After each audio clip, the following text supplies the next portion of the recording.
Hey everyone! Finally, the wait is over. My Discord staff and I have been going through all your entries and we settled on the awards for the Unpaws Game Jam. But before we go through the 5 honorable mentions and the top 3 games of the jam, let me just give a huge thanks to MiniFantasy for sponsoring this event. MiniFantasy made it so that this jam has prizes, which is really cool. I'm really glad we can reward the best entries in this jam with some gorgeous pixel art. But most of all, I feel like having an asset starter pack at the beginning of the jam has been really helpful for some of you. This had the double advantage of not having to wonder about finding other assets or drawing art by yourself. And in my opinion, having some assets to start jamming is always a great source of inspiration. So in case you want more MiniFantasy, just know that there's a huge collection of assets available. I stopped counting how many packs there are, like around 60. All of them in the same art style and in different universes, so that will allow you to create any 2D game you could ever imagine. MiniFantasy and I are running a huge discount on the whole collection, so if you're interested, well, grab it through the link in the description. You'll be supporting both Krishna, the pixel artist behind the MiniFantasy Assets, and you'll be supporting this channel. Thanks in advance, and now, without further ado, let's start by going through the honorable mentions of this game jam. Starting with the honorable mention,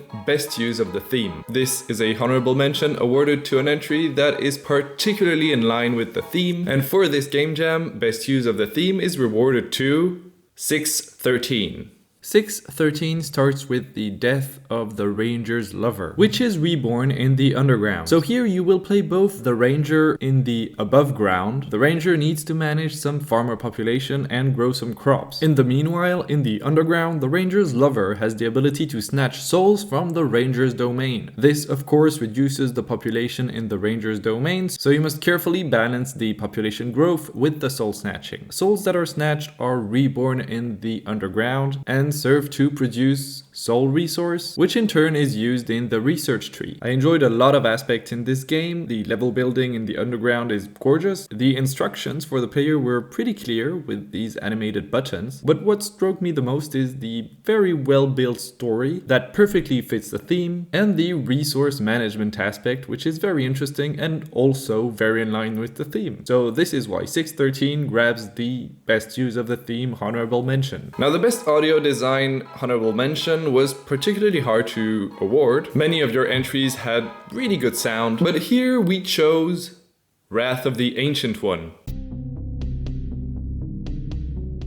Wrath of the Ancient One really shines for its atmosphere. You play as a necromancer trying to defend his altar using mines and minions, which are reborn from dead enemies. The oppressive feeling of being stuck in this room in an underground environment is very well transcribed with this film grain post-processing effect, but most of all with the choice of the music. Not only the music participates to emphasize this feeling, but it's also very catchy. The loop is very short, but it doesn't feel that repetitive, and when you hear that drum beat, you're just back in for another wave. Of course, the sound effects are pretty well selected and also participate to the juiciness of this game, which has also been taken special care of. All in all, a great take on the tower defense genre that also perfectly fits the theme of this game jam. For the best feel, the most juicy entry in this jam, that was a pretty tough honorable mention to award to. But I feel like Into the Void made a great job at making the player feel the impact of its action and of the environment. So yeah, Into the Void is a dungeon crawler where whenever you die, you get some huge buffs. And in this game we can see the developer put some special care to make some appealing visuals, whether it be when you hit an enemy and there's this like tilt animation, the particle systems for when you get close to an object, when you shoot some projectiles, and the very satisfying damage numbers that pop up when you hit an enemy. So Into the Void, great job on that feel, and just a very enjoyable game all in all. For the best foundation honorable mention, which rewards an entry that is not necessarily finished but has a great potential of becoming a fully fledged game, we chose Gridfall Adventure.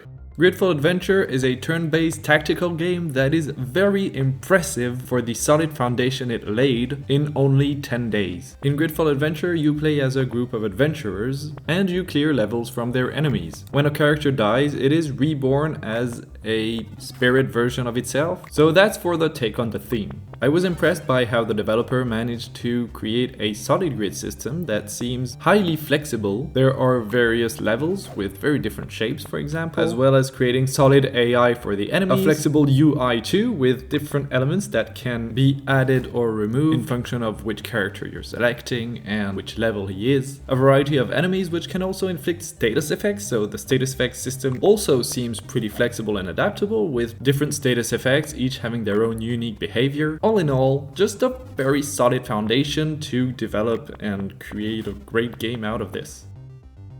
And finally, for the last honorable mention, best use of the MiniFantasy Assets, which rewards the entry that use the MiniFantasy Assets in the most aesthetically pleasant way, we have the Chronomancer's Trial. For this entry, which is a roguelike fighting game, the developer put special attention to use the MiniFantasy assets at their full potential. As you can see, the animations are well synchronized with the movement direction of the player and of the mobs, and the shadows are also correctly animated. The projectiles have their explosion effect, the water tiles are animated, the level feels very lively with plants, different ground types, props. The UI is simple but very clear, and the main menu is just gorgeous with those floating islands. Congratulations to all of you who managed to grab one of these honorable mentions. You just earned yourselves 3 months of MiniFantasy free content, whether it be the official packs that are released on itch, but also the Patreon exclusive content. And now let's go through the games that made it in the top 3. In third position, we actually have a tie between me and my ghost team and Into the Void.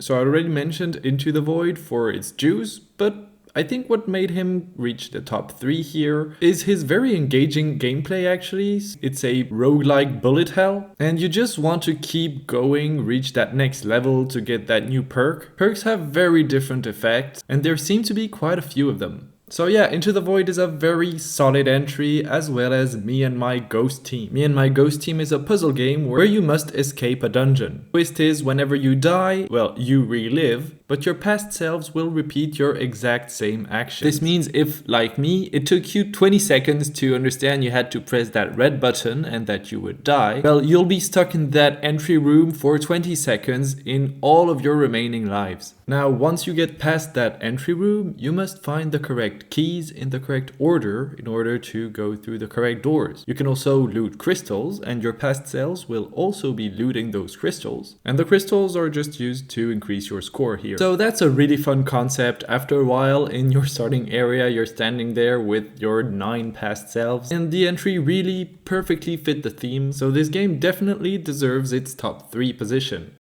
In second position, Wrath of the Ancient One. So we already said quite a lot about Wrath of the Ancient One, but I'm not sure I mentioned the fact that apart from being very atmospherical and fitting the theme perfectly in its general universe, there are 2 mechanics around Death is a New Beginning in this game. First of all, when the characters die, they are reborn as minions that are under your control and that are used to defend the altar. But also, whenever you lose a game, you get to assign some points to upgrade your general stats and abilities. That was mind-blowing. Combine this with a great gameplay loop and some satisfying, juicy explosions, and you get a top 2 entry. Congrats! And finally, the winner of the very first edition of the Unpaws Jam is Spiritbound.